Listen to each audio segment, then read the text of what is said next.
Hey everyone, welcome back to Shwananigans. And we are back from a little bit of a break due to weather and flu and all things fun. Anywho, on today's episode, we will be speaking with a Oshawa City Councillor, Derek Giberson. He is the City Councillor of Ward 4. And so if you're wondering which ward is 4, we call it the downtown core, or it either goes north to Roslyn, east to Wilson, south to Gibbon Olive, and west to the Whitby border. So it's like a square, so the downtown core and a little bit more. On to other news. We are saying goodbye to my co-host, Shelly. She's just taking a break. She's working hard and she has family to look after. So she's just taking a break and I will miss her. We'll see how we do today getting along without her. I hope it goes well. But Shelly, you always have an ongoing invitation to come back to Shwananigans. All right, let's get to it and roll the intro.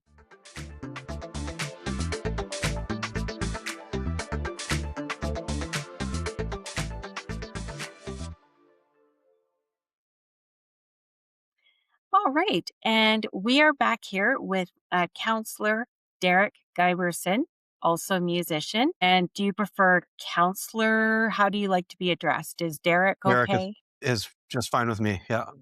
First thing in the day. Okay, perfect. So you're an Oshawa native. You've been here since 8 years of age. And I was showing that you did graduate a journalism student of Durham College, but you went into politics, but you're also a professional musician. And some of you out there may have already seen The Professors of Funk. I've heard so many great things. There's a lot of great feedback. So you've got some fans out there. And so we'll start talking about music first. How does that sound? Sure. Yeah. Always happy to talk about music. Sometimes that people have no idea that I have anything to do with politics, and music is the thing that is more interesting to them anyway. All right. Well, I put that first in my queue too. So maybe that's a universal thing. And when did you get interested in music and why keyboards? Maybe I was the last in a generation where it was fairly common for parents to put their kids in piano lessons. So that was kind of where it started, but it wasn't by my design initially. I guess that I had aptitude for it, and I had aptitude for music naturally, but not for the discipline required to learn conservatory and, the classical stuff that they train you in and that. And I reached a point where I wanted nothing to do with piano lessons anymore. And then my parents said, well, we'll let you just stop taking piano lessons as long as you do something else music related. And by that time, I think I'd been given an acoustic guitar for Christmas. So I was able to start picking that up a little bit. And then I found my way back to piano and keyboards in high school because I had a few opportunities there to start playing. I had my church youth group, and then I had my high school. I went to R.S. McLaughlin here in Oshawa. I didn't go to O'Neill, the one that's famous as the Performing Arts School. That wasn't on our radar at the time. And because I was in French immersion, that meant you went to MCVI instead. But we happened at that time to have a really great music program and great music teachers. And I got pulled further into the music world there and playing in stage bands and things like that. So that was what was a big part of rekindling my interest in keyboards. And really, I wasn't really a great guitar player. I could play lots of other things reasonably well, and I could sing, like I could sight read vocal music and things like that. But yeah, piano and keyboards was just where I found my natural home, and that was when I learned to start actually disciplining myself to play, because at that point I was motivated. It was missing that ingredient. There you go. And they are very different between guitar and keyboards. Do you remember, I think it was Walters that used to be in the Oshawa Center where they usually had someone outside on an organ playing? So that particular anecdote I'm not familiar with. I do remember them being at the Oshawa Center, and then they moved to the place just outside the Oshawa Center on King Street and popped in there from time to time. I am sure that somewhere along the way, if I went through all of the equipment that I bought over the years, it would include Walters, it would include Wilson and Lee, and the family decided to wrap that up a couple of years ago, not too long ago. And then Long McQuaid, of course, which was sort of a staple for a while, but then became, I would say, the mainstay music store. So I've spent lots of money at music stores over the years. And what have been some of your favorite venues to play in the general Toronto area or the GTA as we call it? Well, Uh, I would probably have to.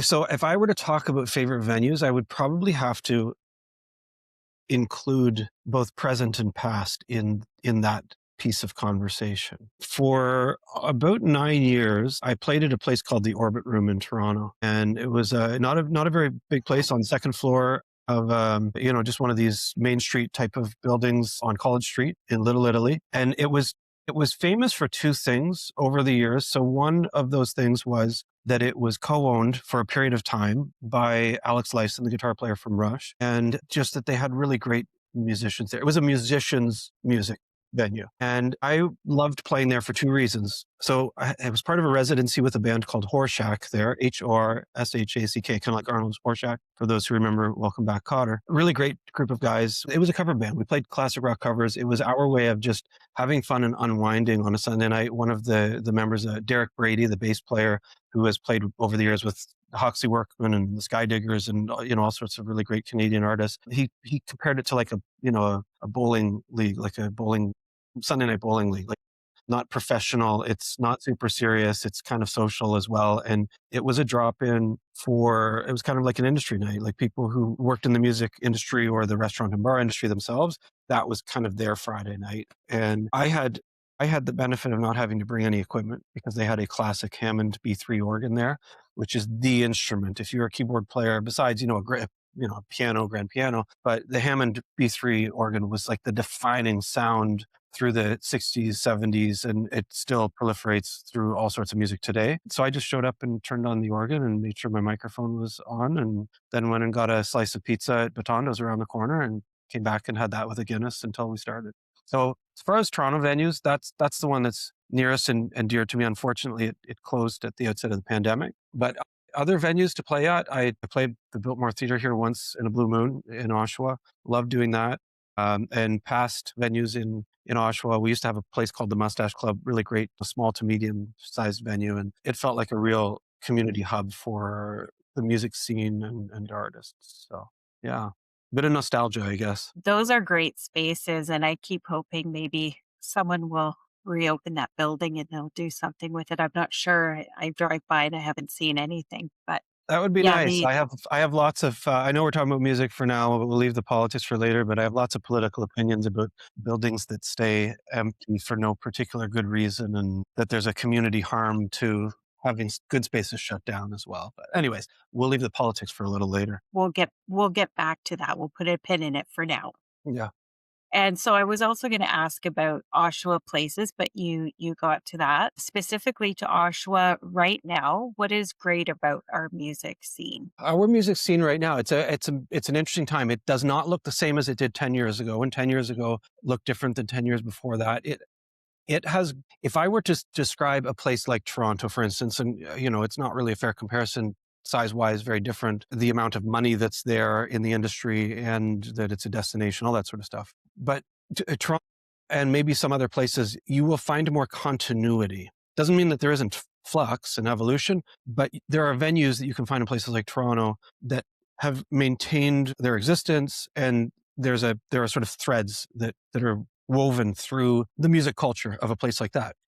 Oshawa has a music culture with threads that are woven, but they have how it looks from decade to decade, a lot of change. If you were to say, what were the venues in the 1960s, for instance, 1960s and 1970s, you wouldn't find anything on that list that still exists today. So I'm thinking of things like the Jubilee Pavilion. Yeah, it's still an event venue, but it's not, it's not a place that has a normal cycle of name artists coming through it. And the old Union Hall downtown is another example of that. Now that one has transformed back into a venue many decades later. It's one that changes, and I think that there are reasons for that. That would be a really long conversation all on its own. Where it sits right now, we have some good medium-sized venues and larger, right up to an arena, right? So it's good in terms of being able to see acts that can fill those types of spaces. Where we have a shortage that we need to fill are those smaller spaces that are, disciplined and focused, as that is what they are. Not saying we don't have any, but they are fewer and further in between. And it's more pop-up smaller shows in spaces that do other things other times. So Cops Records, for instance, they do the pop-up shows there from time to time. Really great, small spaces being used in a different way. That is, I think, emblematic of one of the things that Oshawa has had consistently over the decades is the people who are dedicated to an idea, which is that Oshawa is a music city. There's always been people who have carried that along. Absolutely. I remember people talking about places like the Purple Onion. I Yeah, think that's correct. just Or before my time. Copperfields before my time, kind of. And it would be sort of nice to bring it back. Now, this year, Shelly and I have noticed there are a lot of great bands performing and they're coming. And one thing that we were talking about is that it's almost like we see it the day before or 2 days later. Mhm. So our feedback is like we need to somehow get these places promoting like at the right time so people see it before they missed it. Well, what I tell people when they're asking me, how do I figure out what's going on? There are a few channels I tell people, I usually give them a couple suggestions on, so let's say somebody is an Instagram user. So, okay, go and watch, go follow the DTO channel. Go and follow the Oshawa Tourism channel. Things like that, that will help give those early cues that something may be coming a week, months down the road, maybe a little further down. And I mean, if a venue is doing things that you liked, make sure that you're following them on social media or on their email lists or whatever. But I mean, I think part of the bigger challenge is that people are like, our attention is, there are so many things fighting for our attention all of the time now. I mean, it's overload. And so cutting through that or focusing on just the things that you actually want to hear from, I wouldn't say that it's easier nowadays. No, it's definitely harder. What can we do to maybe help support the musicians in Oshawa with our scene that we have now? Well, I think that step one is that people have to choose to go out the door.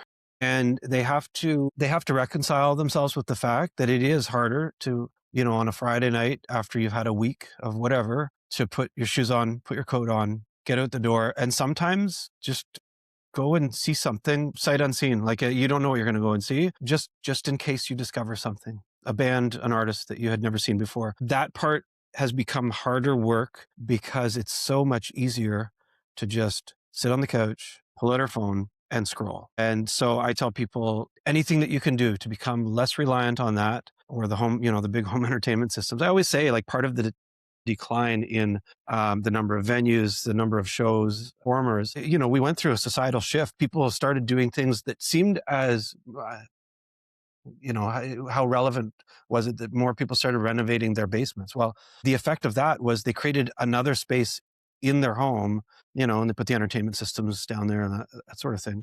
So now it becomes a competition between where you're going to spend your time. It starts with a choice. People have to say, I actually want to be connected to my community. What is the actual bit of work that I have to put into that? And I don't believe in putting all of that back on the end user. I think that even city and municipal governments can do a lot to create really attractive or support really attractive events that draw people out of their homes and stuff like that too. That is a great point of view. And I will say also, just to add to that, I'm really enjoying a lot of the cover bands, especially when they play at the Biltmore Theatre. That's a fantastic venue. They have a great sound system there. I don't think I've not ever had a bad time there. And luckily it's close by. So Mhm. I really enjoy going It's a there. great space with a really great team, and we've got a few venues like that downtown where, people just need to go and take it in and make it part of their habit, their routine. I mean, there the one narrative that I always struggle with is when I hear people say, "Oh, there's nothing to do." My answer to that is, you might not be trying hard enough to actually see what there is to do. I mean, you think of Bond Street; they opened that just a couple of years ago. They've got what, 5 different spaces in that building. There are pop-up shows happening all the time at different spaces. The Market at 70 King has them. The Regent Theatre always has a great list of performances. And then as the weather improves, there are lots of great outside community events that are available.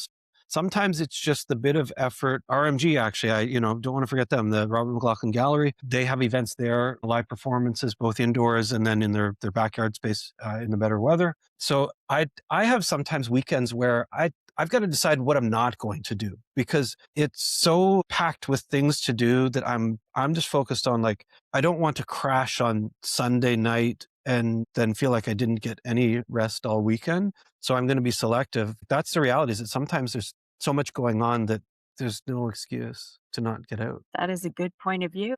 I wanted to talk more a little bit about the professors of funk. So tell me all about that band, where they might be playing next, and I'll let you take the conversation from here because now I'm Sure. starting to trail off. Yeah, no problem. My journey with the Progressives of Funk started back in 2013, but there was a predecessor version of that band, and it was more of a pickup band. There was a place called Murphy's downtown Oshawa, in the main floor of what is now known as the Mustache Club. It was the Hare and the Hound before it was Murphy's. It's gone through, a few different names and owners, but I was asked to put together a Friday night residency, and I decided what I wanted to do was create this cross-pollination between Durham musicians that I knew and Toronto musicians that I knew and worked with. So on Friday nights, I would have this rotating cast that would change, sometimes just based on who was available, but much smaller band. It would usually be 4-piece band. Once in a while, if it was like a long weekend or something and we knew we'd have more people in, we'd do like a 5-piece or something like that. The name was not was never intended to have much longevity to it. I think it was just a group of people sitting around a table at the pub, talking about wanting to do this thing. I think there was an owner there and a friend who was helping to book and that sort of thing. And we just wanted something that tied in. All the talk was about the university and post-secondary growth in Oshawa. We wanted something that somehow tied into that. And so somehow Professors of Funk came out of that conversation. And at the time, it was kind of a throwaway name for me. I didn't think much about it. And we made it this thing, Friday nights, for a year and a bit. And then there came a time to sort of revive this project. And that was when the Mustache Club opened up. And we had an opportunity to do a monthly residency there. But I said, you know what? I don't want to do this as a 4-piece, and I don't want the rotating cast anymore. I want to book the people who I know in Durham that have been the kind of the stalwarts of the first version of that project plus. So it turned into a 9-piece band with a horn section and multiple musicians, several of us who sing. And we did that residency for a bunch of years. Then we moved on to the music hall, and then the pandemic happened, and then the Biltmore from time to time. We are going to be announcing a spring date. Well, the announcement will be the first week of March. So whenever this goes up, I guess. I don't want to say next week because it might not be until after. But anyway, I put that band together because I wanted to play classic soul, R&B, funk, and Motown. It was a totally selfishly motivated project. In Toronto, I was known more as a rock keyboard player and vocalist. I had the odd gig that I was booked on where I would play some of that stuff. And I'm like, man, I just would love to play more of this. I mean, it's as simple as that. That's why that band exists, because I just wanted to play more of that music. And when I had the opportunity to do it with a full-size band that actually does that era's music justice, I jumped on the opportunity, and I drew on the best talent in this region, because I wanted to show, here's the caliber of talent and skill in this region. And we're going to put a whole bunch of it on stage every time we play. That's great. I actually really liked the name. I thought it was pretty clever. So I I thought it haven't was heard good anybody marketing. complain about it. Nobody has said, that's it, I'm getting a refund on my ticket now that I've seen the name of them. All right.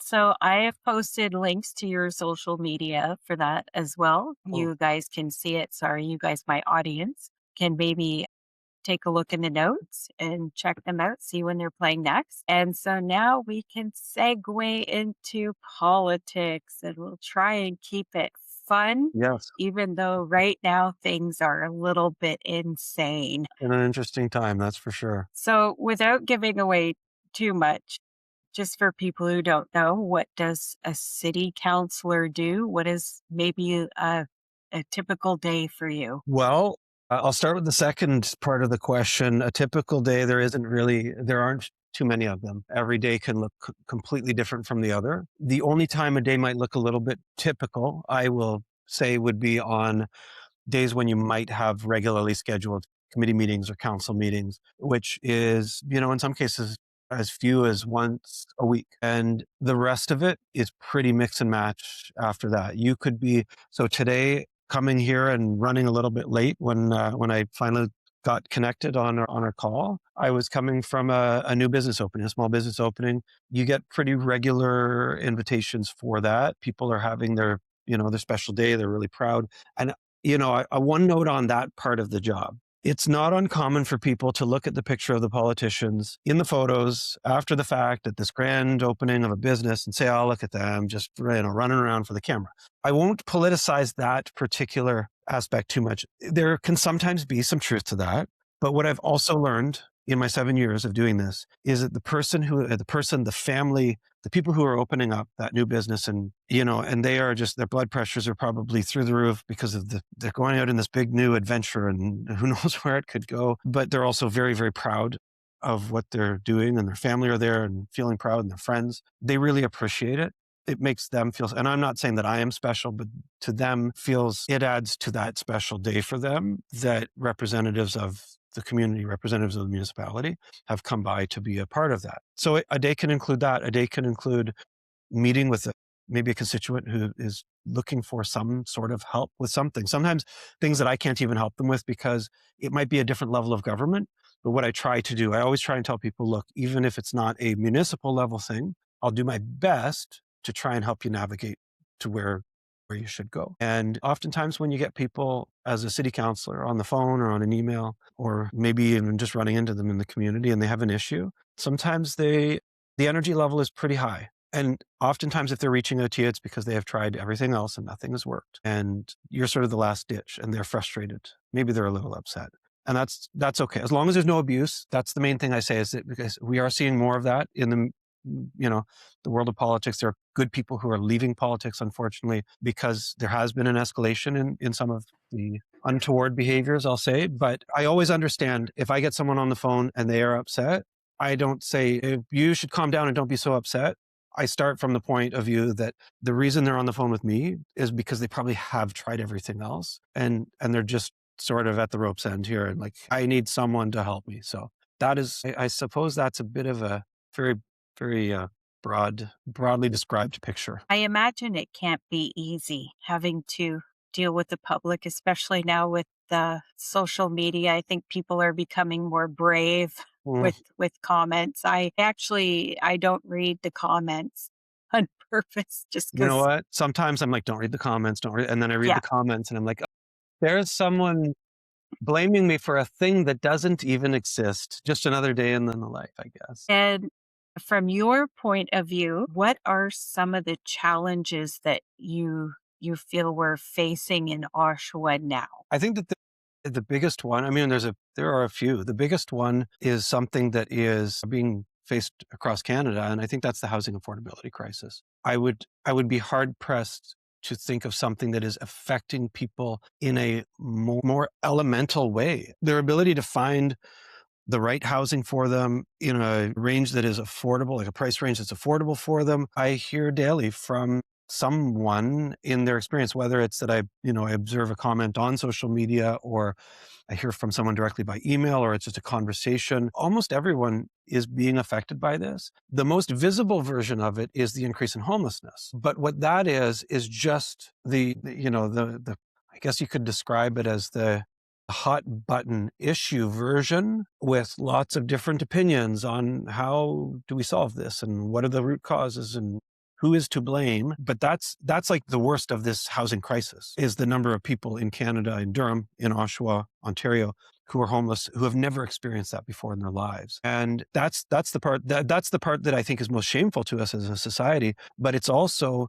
the person who just wants an average apartment and 1-bedroom, maybe 2-bedroom apartment, and they can't find anything for less than $1,700 or $1,800. And the harm that does to our local economy is that more people are spending more of their gross income on their housing costs. That's less money to spend in the local businesses, create that churn in the local economy. So it has all these ripple effects that we often don't think about, and it's a big one. Then we would have more money to go out and see all these great bands. Exactly. Yeah. But the things that some people describe as nice to haves, I think I'm biased, obviously. I've worked in an industry for a long time. I don't think that culture and arts and things like that should be treated as nice to haves. I think they're part of our wellness. They're part of how we understand the world that we're in.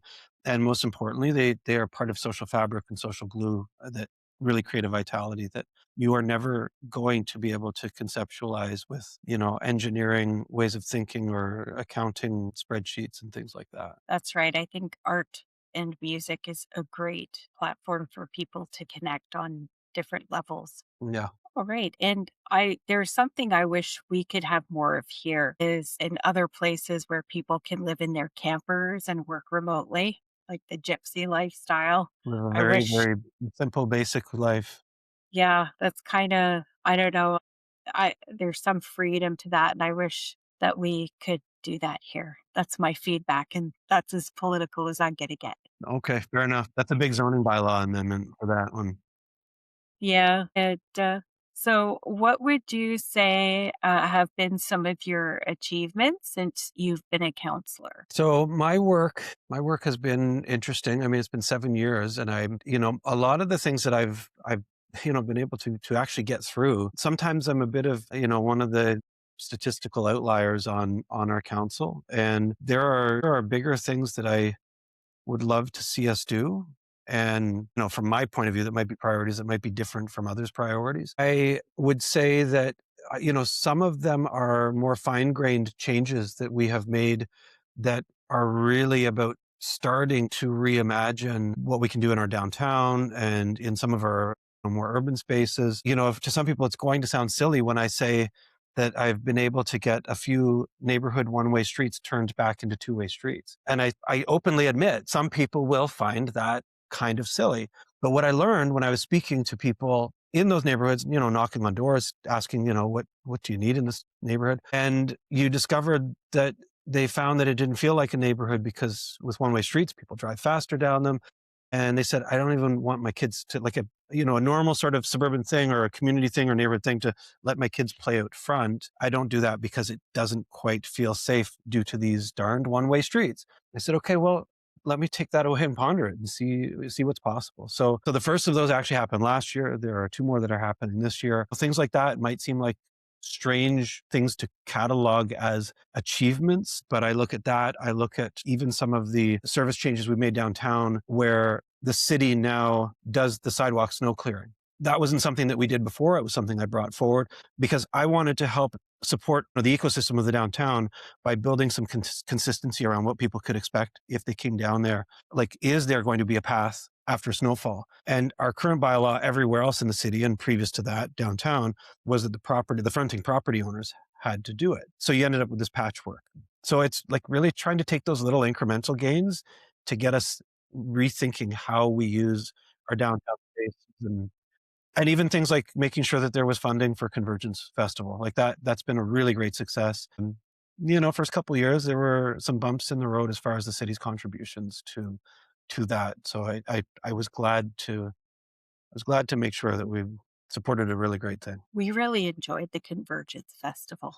Yeah, it was We great, and it will be continue to be great. and It's certainly difficult because a lot of issues that we face, it can't be fixed in a matter of 3 to 5 years. So certainly some of them are challenging. What do you hope to accomplish in the future? I guess that there's two versions of answers to that. There is the what do I believe is achievable based on whatever political climate I ever find myself in a given week or month or year. Because I always tell people I'm one vote on council. At the end of the day, I have to um, I have to set my own expectations based on that as well. Versus like what is the aspirational? Let's set the bar high and actually put the work in to achieve it. I mean the first one that comes to mind for me is that I believe that housing is a human right, and I believe that that extends not just to the increase in homelessness that we've seen. I think our basic sense of humanity says we've got to fix that. People need appropriate housing and shouldn't have none. But it's also about making sure that people are housed according, again, to their need, their ability to pay, things like that, for people who also do have housing, but it should be better than the circumstances that they're in. I think that that's one of the big ones is how do we get into the fix for the housing crisis? I'm going to throw one other one in here, and it's like really esoteric for people who don't usually follow the everyday and the fine political details in every decision that a municipal government makes. So we have an infrastructure deficit, and all that means is the things that we have to replace and repair, we are way, way, way behind in terms of the amount of money that we need for that. And I want to see us figure that one out, because I don't want to leave the next generation with the bills coming due and struggling to figure out how they're going to pay for that collectively as a whole city. That's a big one as well too. $1.1 billion, that's the number. That's the hole that we've got to figure out how to dig out of. That's one of my other, that's me putting on my chair of the corporate and finance services hat.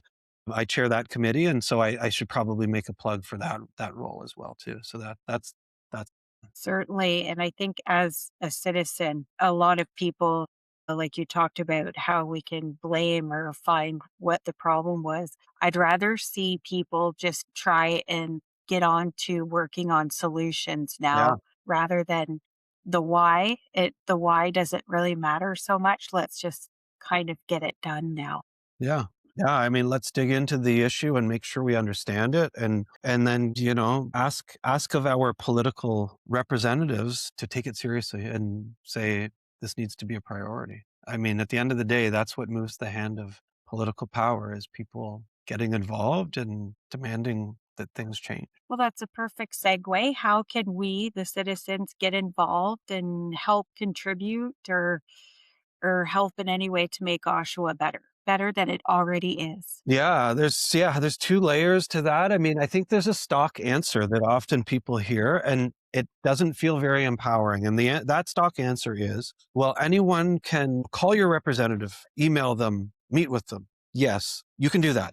But I think that intuitively, or even consciously in some cases, people believe that that isn't going to change anything, or it's not going to change their minds or how they're going to vote on something. And I would say, in response to that intuitive sense that people have, and might shock some people, is that you're right. One person can't actually change everything. Sometimes there are things that can be, one person can get involved and provide information that maybe that member of council or whoever didn't have access to initially. It does help in some cases. But, if you really want to see some of that really meaningful and powerful change, I tell people, you've got to find others who feel the same way. You got to find other people who have also seen that problem or seen that challenge, and you need to get organized. You need to work together and actually be thoughtful about how are we going to put that pressure on, gather other people, like-minded people around, those who work on this challenge that maybe have never connected before, work together. All great social changes across the spectrum of humanity's history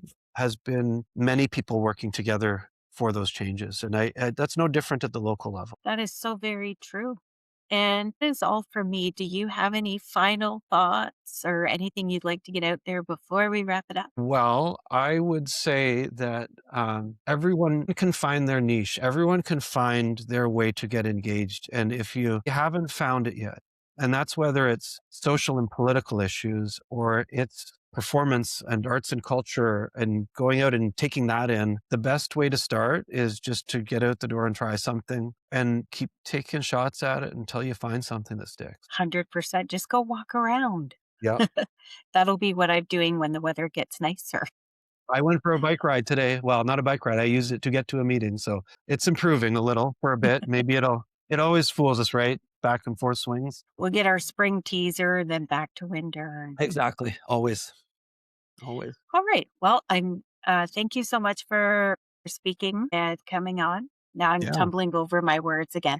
No problem. It's Friday. You're almost at the end of the week. Hang in there.